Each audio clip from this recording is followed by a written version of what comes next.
Try something. For the next few seconds, don't think about anything. Don't think about what you're doing later. Don't think about something you forgot yesterday. Don't think about whether you're doing this exercise correctly. Don't think about these words. Just stop thinking. How'd that go? Probably not very well, because something strange happens when you begin paying attention to your own mind. You realize that thoughts are consistently appearing. Some you deliberately create. Others seem to arrive without permission. A memory, a worry, a judgment, a ridiculous idea, something embarrassing from 15 years ago, a prediction about something that hasn't happened, a sentence somebody said, an imaginary argument you're suddenly winning in the shower. And here's where things become interesting. We often treat these thoughts as though their appearance gives them authority. A thought says, "You're going to fail," and suddenly we're afraid. A thought says, "They don't respect you," and suddenly we're angry. A thought says, "You're falling behind," and suddenly somebody else's life becomes evidence against our own. A thought says, "Something is wrong," and now we're searching for the problem. But stop for a second. Where did that thought come from? What evidence supports it? Did you consciously decide to think it? And perhaps most importantly, why should the appearance of a thought inside your mind automatically make that thought true? Because there's an important distinction we rarely make. We have thoughts, but that doesn't necessarily mean you are your thoughts. That's the file we're opening today. Welcome to episode 3 of Life Philosophies. You are not your thoughts. In episode 1, we started with Know Thyself. We examined values, desires, fears, assumptions, and the stories we tell about who we are. Then episode 2 asked us to examine the philosophy our lives are already expressing. But there's a problem underneath both episodes.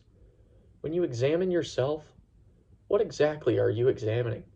Because the mind produces an enormous stream of mental activity, thoughts, images, memories, predictions, judgments, questions, interpretations, and we can easily confuse something occurring in our consciousness with something actually describing reality.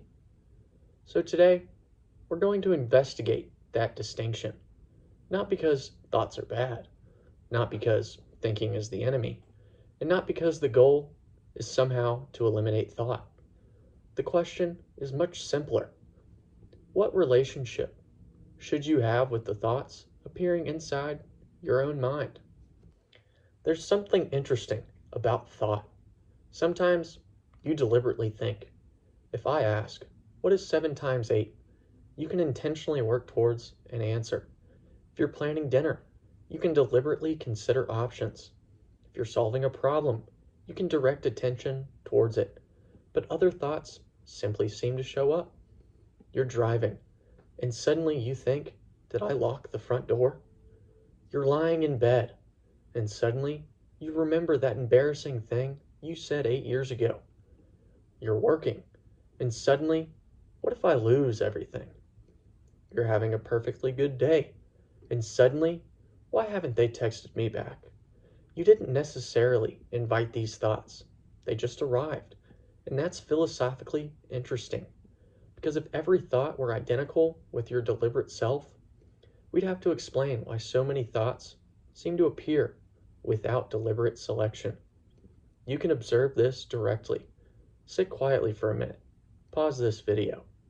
Don't try to control your mind. Just notice what appears. You'll probably discover something like thought, memory, sound, thought about the sound, judgment about the thought about the judgment. Then maybe, I'm terrible at this, which is another thought. The mind comments on itself and then comments on the commentary, which is remarkably good at generating material. We need an important distinction.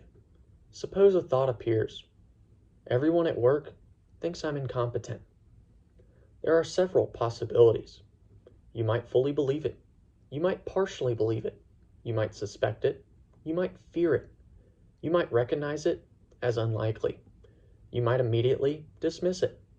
The thought can occur in every one of those cases. That tells us something. Having a thought is not identical to endorsing the thought. Imagine you're standing somewhere high, and a strange thought flashes through your mind about falling.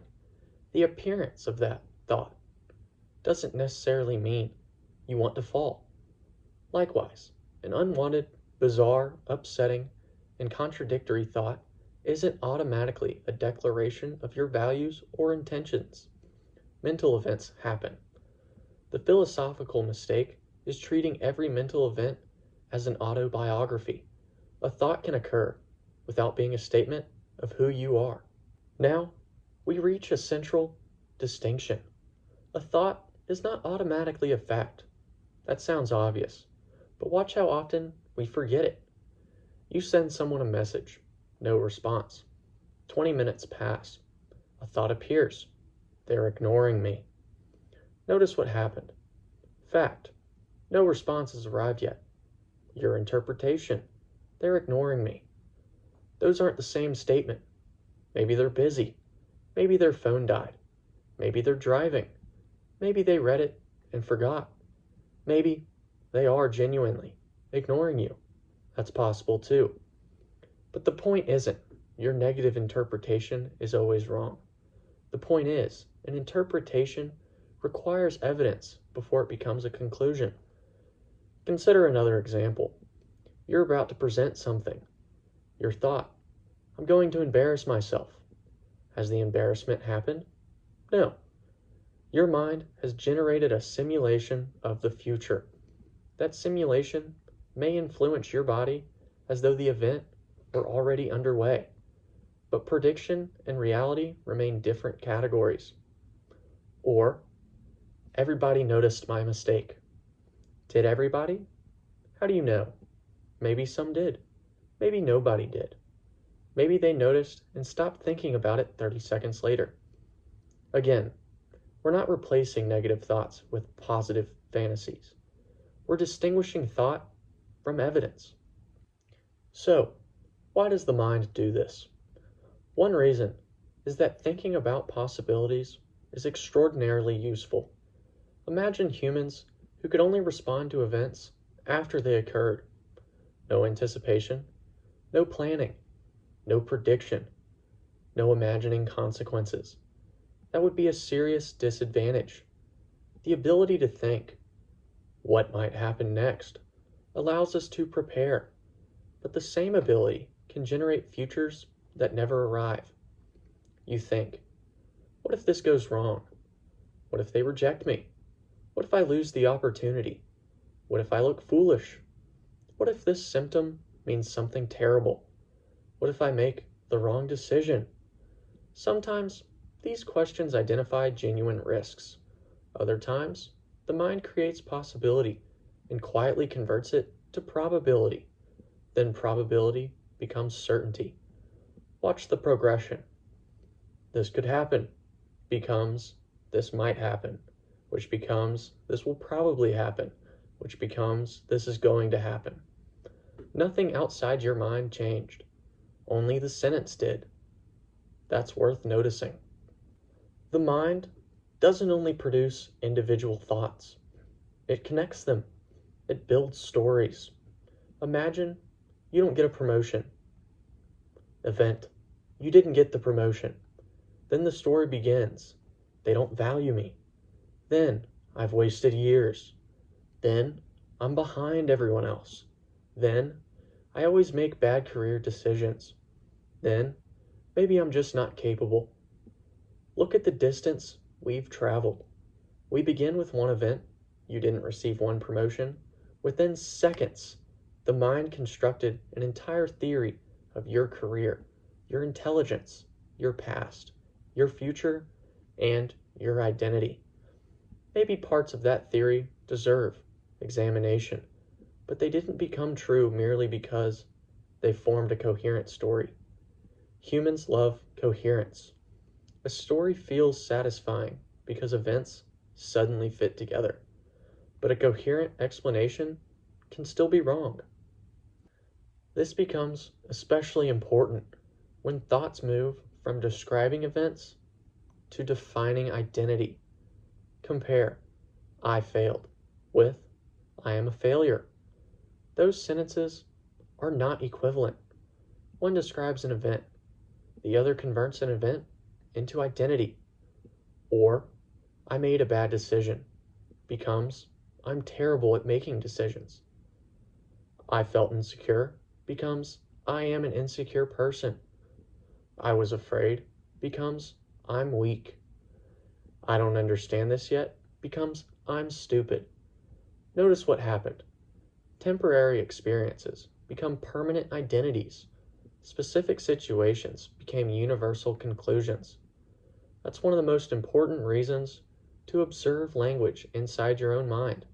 The phrase, "I am," can quietly transform a passing experience into a story about the entire self. Now, we need an important correction. If you hear, "You are not your thoughts," it's easy to misunderstand the idea. You might conclude, "Then my thoughts don't matter." That's not what we're saying. Thoughts matter enormously. Thoughts can reveal beliefs, patterns, fears, desires, assumptions, prejudices, unresolved conflicts, creative ideas, solutions, warnings, and insights. Your thoughts deserve attention. They just don't deserve automatic obedience. That's the distinction. You don't need to treat every thought as meaningless noise, and you don't need to treat every thought as truth. You can investigate. That's the middle path we're looking for. Now, things become more philosophical. If you can notice a thought, what exactly is doing the noticing? Suppose the thought is, "I'm not good enough," and then something in your awareness recognizes, "I'm having the thought that I'm not good enough." Notice the difference. First, it's "I'm not good enough." Then, it's "I'm having a thought that I'm not good enough." The content hasn't changed, but your relationship to it has. In the first sentence, you're inside the claim. In the second, you're observing the claim. That creates distance. Various philosophical and contemplative traditions have explored questions about consciousness, selfhood, awareness, and whether the self can be identified with any particular passing mental state. Those traditions don't all agree, and we don't need to settle the metaphysics and consciousness today. We only need a practical observation. You can become aware that you're thinking. That ability changes what becomes possible next, because observation creates a moment between thought and response. Now imagine someone says something disrespectful. Your first thought may be, "Who do they think they are?" Then say something back. If thought immediately becomes action, the sequence looks like this: event, thought, then reaction. But if you notice the thought, another possibility appears: event, thought, awareness, and choice. That extra step can change everything. Maybe you still respond. Maybe you decide the disrespect needs to be addressed. Maybe the correct response is firm. But now you're responding because you've chosen the response, not merely because the first thought demanded it. The goal isn't passivity, it's agency. There's a huge difference between having anger and being commanded by anger, between experiencing fear and allowing fear to make every decision, between having a thought and automatically becoming its employee. Here's another trap. Once you begin noticing your thoughts, you may try to defeat all of them. Thought, "You're going to fail." You respond internally, "No, I'm not. Thought, yes, you are. No, yes, going back and forth. Now, you're in a courtroom inside your own head at 2:13 in the morning. Not every thought deserves litigation. Sometimes the useful response is simply, interesting. There it is. My mind is predicting failure. Do I need to investigate that? Maybe. Is there something I should prepare for? Maybe. Or is this the same prediction my mind produces whenever uncertainty appears? Also possible. You don't have to suppress the thought. You don't have to worship it. You don't have to wrestle it to the ground. You can just notice it. Let's build a practical tool. When a thought has emotional power over you, ask 3 questions. Number 1, what exactly is the thought? Not, I feel terrible. What's the sentence? Maybe, I'm going to lose my job.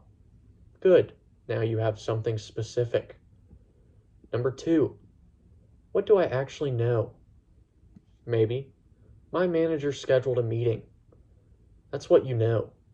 Everything else may currently be an interpretation. Number 3, what response would I choose if I didn't have to obey the thought? Maybe, prepare for the meeting, review your work, ask questions, gather information. Wait, notice what happened. We didn't replace, I'm going to lose my job, with everything will be amazing. We moved from prediction to information, then from information to action. That's much more useful. Let's apply this to something almost everyone encounters. You see someone doing well. Maybe they bought something, got promoted, got married, started a business, traveled somewhere, reached a milestone, and a thought appears. I'm behind. Okay. Question 1. What exactly is the thought? I'm behind. Question 2. What do I actually know? Someone else reached a particular milestone. That's all. Now ask, behind what? Behind whom? According to which timeline? Who established the schedule? Does their destination even match yours? The thought, I'm behind, contains an invisible race, but perhaps you never consciously entered it. That doesn't mean comparison never contains useful information.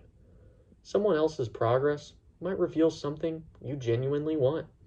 Good, investigate it.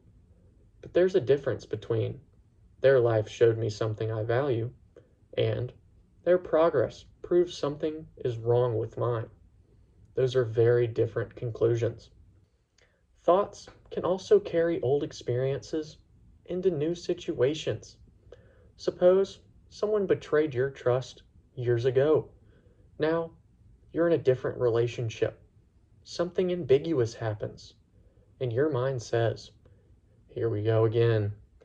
Maybe your mind has identified a genuine pattern, or maybe the present situation merely resembles an old one enough to activate an old prediction. How do you know? So you examine it. What happened then? What is happening now? What's similar? What's different? What evidence exists in the current situation? The past is valuable information, but it doesn't automatically get veto power over the present.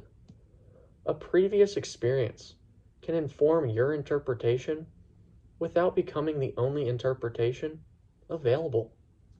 There's another reason thoughts deserve attention. Repeated mental patterns can become familiar, and familiarity can feel like truth. If you repeatedly think, I'm terrible with money, that sentence becomes easy to access. Then every financial mistake confirms it. Every responsible decision gets ignored. Eventually, the thought doesn't feel like a hypothesis. It feels like a fact about your identity. Or, nobody listens to me. I always ruin things. People can't be trusted. Nothing ever works out. Words like always, never, everyone and nobody deserve special attention. Reality is often more specific than those words. Maybe I handled that badly. Maybe this person didn't listen to me. Maybe several experiences have made trust difficult. Specificity often produces better thinking. Here's another important distinction. People sometimes become disturbed simply because an unwanted thought appears. They think, why would I think that? What does that say about me? But mental content can be spontaneous, contradictory, unwanted, bizarre, or completely inconsistent with what someone actually values. The mere appearance of a thought isn't the same as endorsing it. What matters much more is what you choose to believe, cultivate, and do. This doesn't mean recurring harmful patterns should never be examined. They may deserve serious attention, but there's a difference between a thought appeared and I chose this as a principle for living. Don't confuse mental occurrence with moral commitment. Now try this. For the next 10 seconds, don't think about a bright red elephant. Don't picture one. Don't imagine the ears. Don't imagine the trunk. Definitely don't imagine it wearing sunglasses. Now pause the video for a second. How's that going? Trying not to think about something can sometimes keep attention focused directly on the thing you're trying to avoid. That's why the goal of this episode isn't perfect thought control. Imagine believing a mentally disciplined person only has useful thoughts. Good luck. A more realistic goal is become better at deciding which thoughts deserve attention, investigation, and action. You may not control every thought that enters, but you can often influence what happens after it arrives. That's where agency lives. Here's your practical exercise for this episode. For one day, don't try to fix your thoughts. Just catch them, especially thoughts containing I am, I always, I never, everyone, nobody, I should, I can't, what if. When you notice one, mentally add 4 words. I'm having the thought instead of I'm going to fail. Try I'm having the thought that I'm going to fail instead of I'm behind.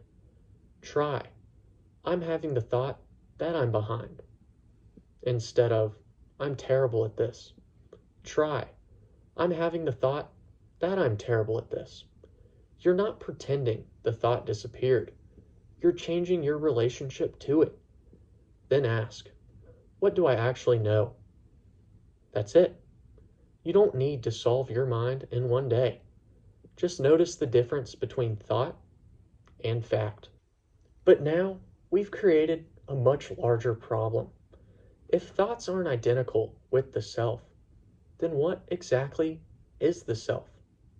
Your memories, your body, your personality, your values, your consciousness, your history, your relationships, the story you tell about yourself, or what happens when that story changes? This is where philosophy becomes fascinating, because maybe the person you call me isn't one simple thing. Maybe identity is partly constructed through memory, interpretation, language, relationships, habit, and narrative. And if that's true, then changing the story you tell about yourself might change what you believe is possible. But that's the next file. Before episode 4, I want you to notice one reoccurring thought about yourself. Maybe it's, I'm not good enough. I'm behind. I'm bad at relationships. I'm not disciplined. I'm not creative. I always mess things up. Don't immediately replace it with something positive. Instead, ask, is this a fact, an interpretation, a prediction, a memory, or a story? Then ask, what evidence would I need before treating it as true? And then finally, who might I become if I stop treating this thought as a permanent definition of me? So, let's let this file lay to rest. Thoughts matter. They help us reason, plan, imagine, create, remember, anticipate, solve problems, and understand ourselves. But thoughts can also predict things that never happen, turn events into identities, turn possibilities into certainties, turn comparison into judgment, and turn old experiences into assumptions about new situations. So when a thought appears, you don't have to immediately suppress it. You don't have to believe it. You don't have to fight it. And you don't have to obey it. You can notice it, name it, examine it, ask what you actually know, and then choose what deserves your attention. The takeaway from episode 3 is simple. A thought can be in your mind without being the truth and without being the whole of who you are. So to recap, episode 1 asked, who are you? Episode 2 asked, are you examining how you live? Episode 3 asked, are you examining what you think? But now we've uncovered something deeper, because some thoughts don't merely describe what happened. They become stories. I'm successful. I'm a failure. I'm the responsible one. I'm the outsider. I'm unlucky. I'm the person who always survives. Repeat a story long enough, and eventually you may stop recognizing it as a story. You simply call it me. So episode 4 asks, identity is a story you keep repeating. How much of who you are and who you think you are is something permanent? And how much is a story you've told yourself so many times that you've forgotten it can be rewritten? That's where we're going next.